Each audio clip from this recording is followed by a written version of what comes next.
Après une pause estivale, comme à chaque été, on relance la petite vite avec un récapitulatif des nouveautés principales annoncées durant l'été.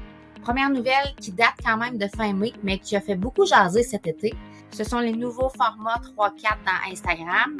Alors désormais, Instagram vous permet de téléverser des photos en format 3-4, qui est le format de base dans les téléphones intelligents. C'est une bonne nouvelle, mais ça vient probablement impacter l'apparence de votre mur. Donc, en ce moment, c'est un peu le bordel sur Instagram. Peut-être que votre mur s'affiche en 3-4. Peut-être qu'il s'affiche encore en 4-5, qui était le dernier format annoncé par Instagram. Notre recommandation, allez jeter un petit coup d'œil à votre profil, voir comment ça s'affiche et assurez-vous lors de la création de vos visuels que les éléments centraux ne seront pas coupés, peu importe le format affiché par Instagram. Ce qui est beaucoup plus facile à dire qu'à faire. Google indexe maintenant le contenu Instagram. Donc, le contenu des comptes business et des comptes créateurs est maintenant de facto public sur Google. Donc, il peut apparaître dans les résultats de recherche. Ce qui amène une nouvelle façon de penser à notre contenu Instagram.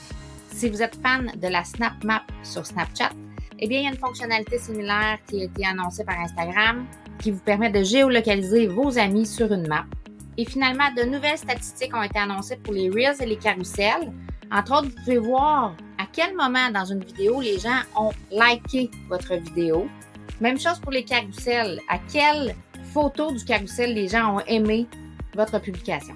Du côté de Meta maintenant, quelques nouveautés dans le gestionnaire de pub. Premièrement, vos résultats totaux sont masqués dans plusieurs comptes, ce qui fait que les totaux ou les moyennes des colonnes de résultats ne s'affichent pas, à moins que vous activiez l'option. Et il y a un nouveau placement pub dans Threads. Une nouveauté qui mérite probablement votre attention, surtout si vous travaillez avec plusieurs comptes différents, mais les comptes Instagram sont maintenant ajoutés comme personne dans votre portefeuille business et ils ont désormais le contrôle total par défaut de votre portefeuille. Et maintenant, du côté de TikTok, il a été annoncé que la planification des publications sera bientôt disponible à partir de l'application mobile. Ce sera en cours de déploiement. Et récemment, TikTok a limité le nombre de hashtags permis dans les textes de publication. Désormais, vous pouvez indiquer maximum 5 hashtags. Sur LinkedIn, il a été annoncé qu'on pourra très bientôt ajouter des couvertures vidéo sur les articles et les infolettres.